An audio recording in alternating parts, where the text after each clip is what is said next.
มันก็จะเห็นอัตราแลกเปลี่ยนเนาะ1 USDT จะเท่ากับ 21,633.50 กีบเนาะบัดนี้ก็ทอนทั้งหมดเลยเวลาแถวกดทอนทั้งหมดเนาะแล้วมันก็แสดงออกเป็นเงินกีบให้เราเลยจำนวน22.87นี้มันจะเท่ากับเงินกีบอยู่ที่494,758 กีบเนาะในเมื่อที่เราสมัครเข้ามาใหม่แล้วเราก็จะได้คลิปวิดีโอฟรีเนาะซึ่งว่ามื้อนึงนี้จะให้อยู่$3ก็จะเป็น$9เนาะอันนี้ก็ทอนได้เทได้จริงเนาะซึ่งว่าเราลงทุนเพียงแต่0กีบก็สามารถทอนได้สบายดีเพื่อนๆมาพบกับ2BC เซ้งดาราเช่นเคยเนาะคลิปนี้ก็จะมารีวิวแพลตฟอร์ม Editing Star ซึ่งว่าเป็นแพลตฟอร์มที่ลงทุน0กีบแต่มีรายได้อย่างแน่นอนเนาะตรงนี้ก็จะเป็นหน้าหลักของแพลตฟอร์ม Editing Star ซึ่งว่าคลิปนี้เองก็จะมารีวิวในการทอนเนาะซึ่งว่าคลิปนี้จะทอนเป็นเงินกีบเนาะคลิปก่อนหน้านี้แมนทอนเป็น USDT เนาะโอเคตัวนี้ก็จะเป็นหน้าหลักเนาะที่ว่าผู้ใดที่ว่าสมัครมาแล้วก็ทุกมื้อเนาะเขาก็จะมาตอบคำถามแล้วเขาก็จะได้เป็น USDT ไปเลยเนาะเพื่อนๆเข้าไปค่อยๆเนาะซึ่งว่าปัจจุบันนี้มีเงินอยู่ที่$22.87เนาะสามารถถอนได้เลยก่อนเราจะไปถอนเงินเนาะเราก็เข้าไปผูกบัญชีธนาคารของเราก่อนเนาะผู้ใดที่ยังบ่ทันได้ผูกก็เฮ็ดตามวิดีโอนี้ได้เลยเนาะกดเข้าไปกระเป๋าเงินนี้จากนั้นเราก็เข้าไปบนวิธีการหับเนาะซึ่งว่าข้าพเจ้าได้ผูกส่งบัญชีเนาะซึ่งบัญชีทะเบียนนี้ก็จะเป็นเหรียญ USDT เนาะบัญชีที่ส่งก็จะเป็นบัญชีธนาคารเนาะซึ่งว่าในการผูกก็ง่ายๆเนาะเข้าไปบนตืมนี่เนาะแล้วเพื่อนๆจะสังเกตเห็นบัตรธนาคารแล้วก็กับ USDT เนาะเราสามารถเข้าไปเลือกว่าเราจะผูกกับบัญชีตัวใดเนาะซึ่งว่าคลิปนี้ข้าพเจ้าจะมาทอนเป็นเงินกีบเนาะซึ่งในการทอนเราก็สามารถเข้าไปบนทอนเงินนี่หรือว่าเข้าไปบนกระเป๋าเงินนี่ก็ได้เนาะแล้วจากนั้นเราก็กดบนทอนเงินนี้เนาะมันก็เข้ามาสู่หน้านี้เนาะหรืออีกแบบนึงเนาะเราก็เข้าไปบนทอนเงินนี่เนาะกดเข้าไปแล้วมันจะสู่หน้านี้เลยเนาะเพื่อนๆก็จะสังเกตเห็นเลือกวิธีการทอนเนาะกดเข้าไปแล้วในนี้มันก็จะมีช่อง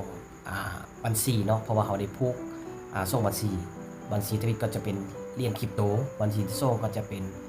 บัญชีเงินกีบเนาะถ้าเราทอนเป็นคริปโตนี้เราก็จะได้เป็นเหรียญ USDT เนาะถ้าเราทอนเป็นบัญชีกีบนี้มันก็จะได้เป็นเงินกีบเนาะโดยที่ทางระบบเพิ่นคำนวณเป็นเงินกีบให้เราอย่างอัตโนมัติเลยมันก็จะเห็นอัตราแลกเปลี่ยนเนาะ1 USDT จะเท่ากับ 21,633.50 กีบเนาะบัดนี้ก็ทอนทั้งหมดเลยเวลาแถวกดทอนทั้งหมดเนาะแล้วมันก็แสดงออกเป็นเงินกีบให้เราเลยจำนวน22.87นี้มันจะเท่ากับเงินกีบอยู่ที่494,758 กีบเนาะซึ่งว่าในการทอนขั้นต่ำนี่อยู่ที่15 USD เนาะเทียบเท่ากับ USDT หั่นแหละเนาะแล้วค่าธรรมเนียมในการทอนทุกครั้งนี้ 0.1% มันก็บ่ได้หลายเนาะแล้วมื้อนึงนี่เราสามารถทอนได้อยู่ที่3ครั้งต่อมื้อเนาะหลังจากที่เราอ่านข้อมูลหมดแล้วเนาะจากนั้นเราก็กดยืนยันได้เลยแล้วระบบจะถามหารหัสทอนของเราเนาะแล้วเราก็ป้อนรหัสทอนของเราได้เลย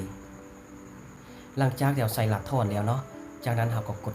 ยืนยันการทอนตัวแล้วระบบจะแจ้งว่าการทอนสำเร็จเนาะจากนั้นมันจะเด้งเข้ามาสู่หน้านี้เนาะแล้วเพื่อนๆจะสังเกตเห็นตัวนี้เนาะกองทุนที่มีอยู่นี้$0เนาะซึ่งว่าที่ผ่านมานี่ก็จะมีเงินเนาะปัจจุบันนี้เราถอนออกไปแล้วจะบ่มีเงินเนาะแล้วห้องนี้ก็จะเป็นรายได้สะสมของเขาเนาะซึ่งข้าพเจ้าเฮ็ดมานี่ก็บ่ได้ลงทุนจากกีบเนาะแพลตฟอร์มนี้แมนซื้อลิขสิทธิ์เนาะในเมื่อที่เราสมัครเข้ามาใหม่แล้วเราก็จะได้คลิปวิดีโอฟรีเนาะซึ่งว่าคลิปวิดีโอตัวนี้เนาะเพียงแต่เราดาวน์โหลดมาแล้วเราก็ไปตัดเอาเสียงเพลงใส่เนาะแต่บ่มีเนื้อหาแล้วเราก็อัปโหลดลงแล้วเราก็จะมีรายได้วิดีโอตัวนี้อยู่3มื้อเนาะซึ่งว่ามื้อนึงนี้จะให้อยู่$3ก็จะเป็น$9เนาะแล้วถ้าว่าผู้ใดที่อยากจะซื้อเนาะซื้อลิขสิทธิ์เนาะก็ง่ายๆเนาะเราก็มาเลือกเบิ่งว่าเราต้องการซื้อลิขสิทธิ์ตัวใดเนาะตัวอย่างว่าเราต้องการซื้อตัว500เนาะเราก็กดเข้าไปเลยในนี้มันก็จะแจ้งบอกรายละเอียดเลยว่า มูลค่าลิขสิทธิ์ตัวนี้นี่500เนาะแล้วรายได้ทั้งหมดนี้จะเท่ากับ$560เนาะเฮาลงไปแทมือเดียวเนาะลงไปมือเดียวแล้วเราก็จะได้จำนวนเท่านี้เนาะถ้าเราต้องการซื้อเราก็กดเข้าไปแล้วเราก็หับห้องแล้วจากนั้นก็กดแล้วจากนั้นเราก็ใส่รหัสซื้อของเราแล้วจากนั้นก็ซื้อเดี๋ยวนี้เนาะหลังจากเราซื้อแล้วเราก็ไปดาวน์โหลดหลังจากที่ดาวน์โหลดแล้วเราก็ไปเอาเสียงเพลงใส่แล้วก็อัปโหลดเข้ามาในระบบนี่คือเก่าแล้วรอถ้าหับเงินอย่างเดียวเนาะบัดนี้เราจะทักหาแอดมินเนาะเพื่อให้มันไวขึ้นเนาะกดเข้าไปเลยแล้วเราก็บอกแอดมินว่าเราได้ทอนเงินแล้วเนาะ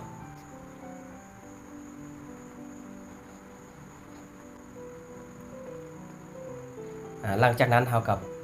ส่งเบอร์หรือว่าอีเมลที่เราได้ผูกกับแพลตฟอร์มตัวนี้เนาะจากนั้นให้เรารอท่าเนาะซึ่งว่าในการทอนนี่มันจะใช้เวลาอยู่24ชั่วโมงเนาะหลังจากที่รอท่าเป็นเวลาได้นึงแล้วเนาะวันนี้เราก็เข้าไปกวดเบิ่งว่าการทอนที่ว่าสำเร็จระบบเนาะจากนั้นก็เข้าไปบนบันทึกเนาะซึ่งว่าข้าพเจ้าทอนมาอยู่ที่3ครั้งเนาะซึ่งว่าครั้งทวิตนี้ทอนเป็น USDT นี่31.90เนาะครั้งที่2นี่ก็ทอนเป็น USDT คือกันเนาะ19.58เนาะซึ่งว่าครั้งนี้นี่เป็นทอนเป็นเงินกีบเนาะถือว่า22.87 USDT ถือว่าการประมวลผลถือว่าสำเร็จเนาะวันนี้เราเข้าไปกวดเบิ่งบัญชีปลายทางว่าเงินเข้าระบบ